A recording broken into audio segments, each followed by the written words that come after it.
What's going on, everybody? It's Matty Kiwoom from South Harmon Fantasy Football. Folks, we are in some real spooky times. So, we're going through 6 players. Are they tricks or are they treats for the rest of the fantasy football season?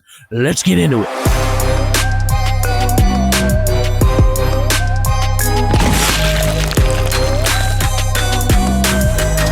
Let's talk about quarterback from the Denver Broncos, Bo Nix. He's currently quarterback 13 on the fantasy football season. He's had 3 top 10 quarterback finishes over his last 4 starts. Sean Payton is letting his rookie quarterback chuck it deep, and Nix has shown really strong accuracy, especially when they get in the red zone and when the offensive line gives him a clean pocket. And those rushing numbers, they're pretty spooky. He's been a Konami code type of quarterback so far this season. The Denver Broncos, they have a pretty easy schedule when you look ahead. So, Bo Nix, he is a treat. He's a great quarterback tier down candidate. I have to talk about the wide receiver from the Atlanta Falcons. No, I'm not talking about Drake London. I'm talking about Darnell Mooney. He has been a top 20 wide receiver in fantasy football. He has been a top 25 warp wide receiver so far this year. He has been one of the best, most dynamic, explosive downfield wide receivers this season, but he's been super volatile.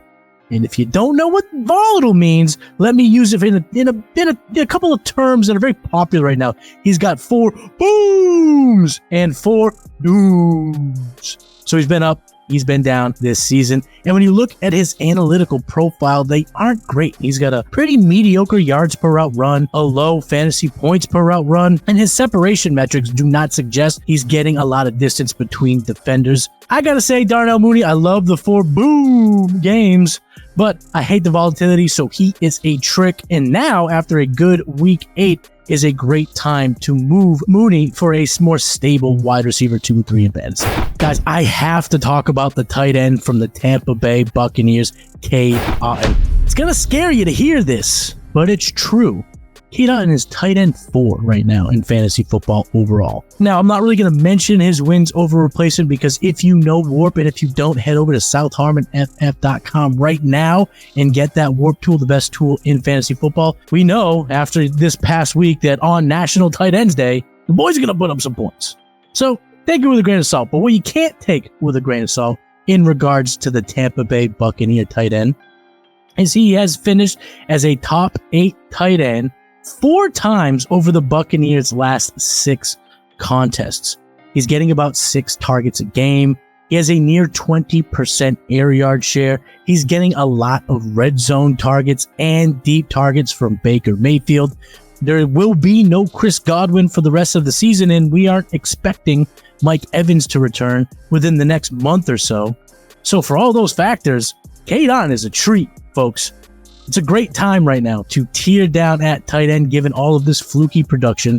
So go ahead and buy some Cade Otton. The next player that I have to talk about is the Cincinnati Bengals running back, Chase Brown. Mr. Brown is a top 30 running back so far in fantasy football. He's actually a top 100 overall player in Warp so far. He's had 4 10 or more fantasy point performances out of the Bengals' last 5. He's outproducing his counterpart Zach Moss so far this season. But when you look at the Bengals' upcoming schedule, it's a tough one for running backs. Brown has pretty mediocre, not so great analytics when you look at the analytical profile. And of course, he still has to deal with Mr. Zach Moss for the rest of the season. That is why Chase Brown is a trick for fantasy football. Quite frankly, he's a great player to add to a package when you're looking to tier up. Let's head to Buffalo because I have to talk to you guys about the wide receiver for the Bills, Khalil Shakir. He is wide receiver 22 right now. He is a top 65 player in wins over replacement. Shakir is quite frankly just checking a lot of boxes. He's got a good yards per route run, a high-end yak player, which is actually what made him kind of special last year. That's carried over into 2024. And overall, he's just been very efficient for the Buffalo Bills. And with the addition of Amari Cooper, it's been weird over the last 2 games with Cooper. Cooper hasn't been on the field, and the volume for Shakir has been great. He's had 17 targets over his last 2 games. Josh Allen, his quarterback, he's special. Duh. Understatement of the video, but the fact that he is so special means he can maintain multiple pass catchers for fantasy football purposes. Let's just look at week 8. 2 wide receivers finished inside the top 20, Coleman and Shakir, and Dalton Kincaid scored 13.1 fantasy points, and if it's not National Tight Ends Day, maybe that finishes inside the top 8 or top 10, so he can maintain multiple pass catching options for fantasy football. And we know that Amari Cooper is going to have some big games. And when those big games happen, the efficiency metrics and the yak ability kind of suggests that Shakir can produce even when Amari Cooper goes for those big time performances in fantasy football. And that is exactly why Khalil Shakir is a treat right now in fantasy. And he's a low key buy, even at his slightly elevated price. The 6th and final player that I'm going to talk about today is the quarterback for the San Francisco 49ers, Brock Purdy.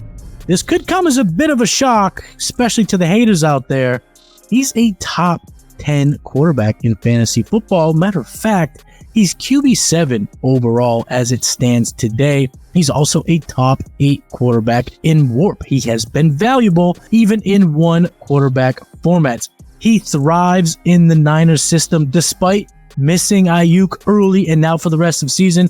Deebo Samuel's been out. Even George Kittle has missed a game. Doesn't matter. He has been good. Even without Christian McCaffrey, he's been good, folks. He's been super accurate. Kyle Shanahan has called a lot of downfield plays for him, which really boost the efficiency metrics when you look at his analytical profile. Brock Purdy, folks, is a treat. There's really not much you can do with him in fantasy because the market is kind of stagnant, but in my opinion, he is a weekly starter, and if you need a quarterback, he is a buy, whether it be 1 QB, Superflex, Triflex, don't matter. Brock Purdy is better than we all expected. Sorry, haters.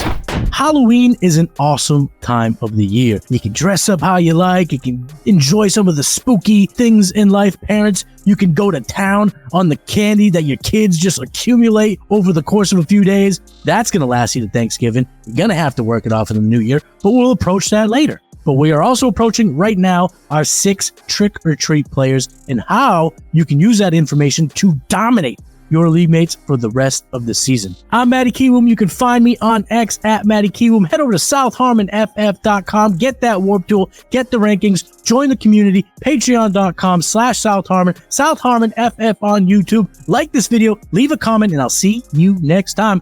Peace.